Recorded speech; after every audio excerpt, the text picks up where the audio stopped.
Assalamualaikum, Assalamualaikum warahmatullahi wabarakatuh. Pada kali ini saya bersama teman-teman kelompok ETS Seram akan menjelaskan pembuatan sabun mandi dari RBDPS Refined Bleach Deodorant Palm Stir. Saya Muhammad Ranoval, NRP 23, dan ada teman saya Dimas Akbar Raganata, NRP 19, Anissa Diah, NRP 27, dan Dafarik Fildani, NRP 31. Next. Nah, pada bagian pertama ini saya akan menjelaskan tentang PNID pembuatan proses sabun. Nah, pertama-tama input dari proses pembuatan sabun terdiri dari RBDPS atau singkatan dari Refined Bleach Deodorant Palm Styrene dan NaOH yang merupakan bahan utama pembuatan sabun. RBDPS belum dipompa ke reaktor, tersimpan pada tangki tersendiri khusus untuk menyimpan RBDPS yang prosesnya dipanaskan terlebih dahulu. Sedangkan NaOH dilarutkan dengan air dengan set point tertentu, kemudian RBDPS dan larutan campuran NaOH dipompa ke dalam reaktor. Di dalam reaktor terjadi perubahan kimia antara larutan campuran NaOH dan RBDPS yang nanti hasilnya membentuk sabun dan air.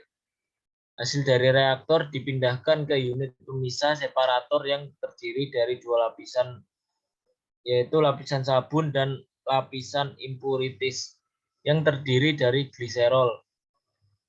Kemudian tahap selanjutnya adalah pencampuran antara ETA yang berfungsi sebagai surfaktan, sebagai pembersih dan pemutih, parfum gliserin yang dicampurkan di dalam tangki pencampuran.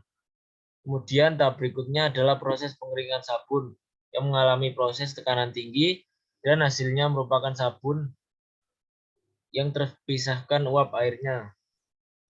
Kandungan uap air ini diteruskan ke unit vakum dryer untuk dikeringkan dan sabun dari unit pengeringan ini menghasilkan sabun yang berbentuk semi solid.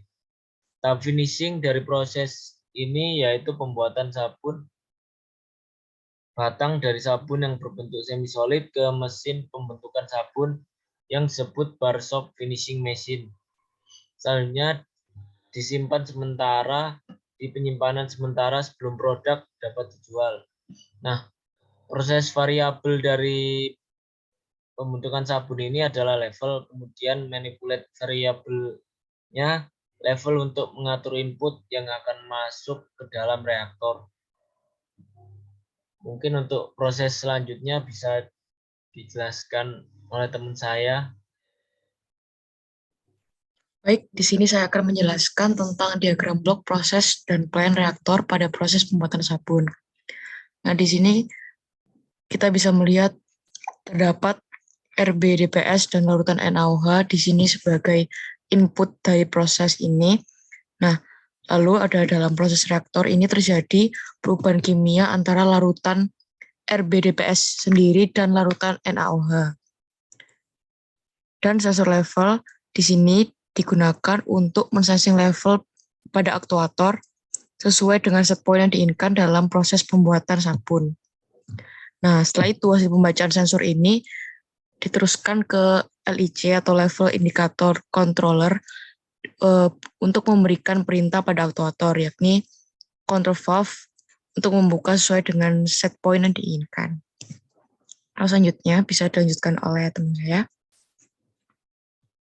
Baik, di sini selanjutnya terdapat perhitungan reliability dari tiap blok, di mana di penjelasan sebelumnya telah dijelaskan dari tiap-tiap blok itu memiliki komponen, dan setiap dari komponen itu pasti memiliki nilai reliability-nya. Dan di sini sudah terdapat 4 komponen dari proses yang kami ambil, yaitu ada reaktor, aktuator, sensor, dan controller. Untuk reaktor sendiri kami mengambil terdapat kerusakan modenya, dan di sini kami memilih untuk kebocoran eksternal, di mana nilai lambda didapatkan dari OREDA yang berisi dari perhitungan nilai reliability-nya. Untuk T-nya di sini kami menetapkan angka 1, dan untuk menjelaskan rumusnya di sini pangkat min lambda dikalikan dengan T, di mana min pangkat 0,70 dari lambda dari kerusakan reaktornya dikalikan dengan 1 didapatkan reliability sebesar 49,65%. Kemudian ada aktuator dengan tipe kerusakan yaitu biasanya menutup tidak sesuai dengan permintaan, di mana lambdanya juga sesuai pada OREDA, dan kami mengambil sesuai pada OREDA dengan angka sebesar 2,31 dan nilai T-nya sebesar 1, dan didapatkan rumus pangkat min lambda dikalikan dengan T, di mana nilai dikalikan min 2,31 dikalikan 1 mendapatkan nilai reliability sebesar 9,92%.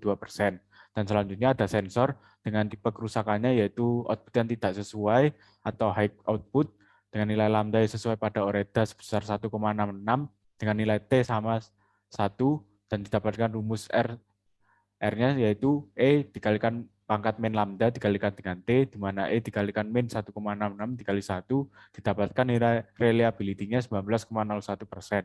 Dan yang terakhir terdapat controller dengan tipe kerusakan yang biasanya tidak diketahui. Di sini bisa berbagai macam penyebabnya, dan didapatkan nilai lambda berdasarkan tipe kerusakannya yaitu 0,45, dan T-nya kami tetapkan 1, dan didapatkan nilai reliability dengan rumus E pangkat min lambda dikalikan dengan T, di mana E pangkat 0,45 dikalikan 1 sama dengan 63,7%.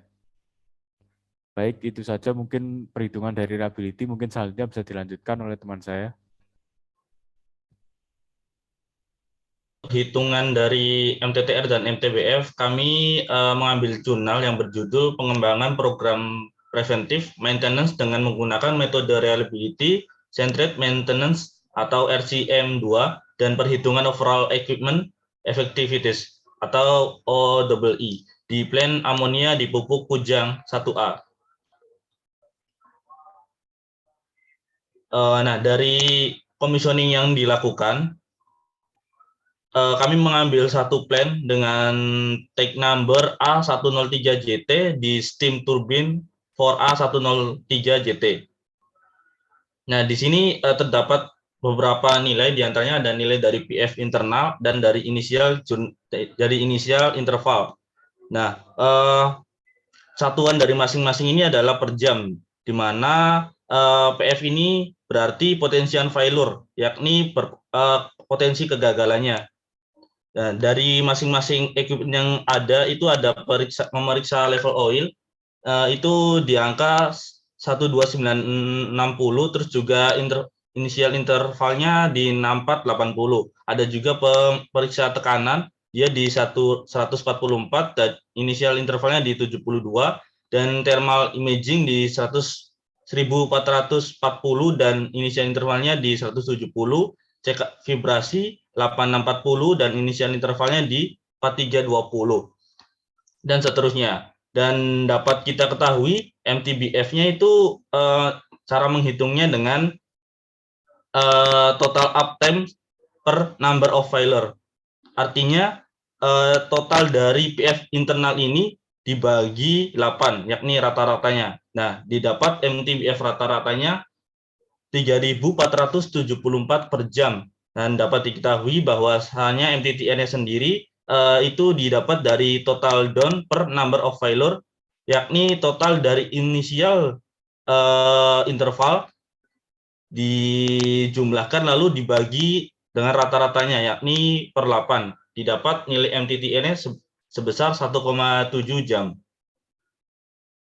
Lalu pada steam turbine A103J ini memiliki nilai MTTF sebesar 3.474 jam, maka plant tersebut memiliki reliability yang tinggi dan sebanding dengan nilai maintainability yang semakin tinggi juga. Dan karena nilai MTTR kecil, maka maintainability-nya rendah. Terus untuk manfaat perusahaan mengetahui nilai MTBF dan MTTR adalah dengan menggunakan MTBF, perusahaan dapat mengetahui ketersediaan dan ketahanan dari komponen suatu alat, dan perhitungan MTTR dilakukan ketika suatu plant atau alat rusak sampai kembali beroperasi normal. Maka nilai MTTR yang kecil menunjukkan semakin efisiensi kemampuan dalam sebuah perusahaan dalam menanggapi dan menyelesaikan masalah yang terjadi. Oke, mungkin itu saja yang bisa dapat kelompok kami sampaikan. Kurang lebihnya mohon maaf. Wassalamualaikum warahmatullahi wabarakatuh.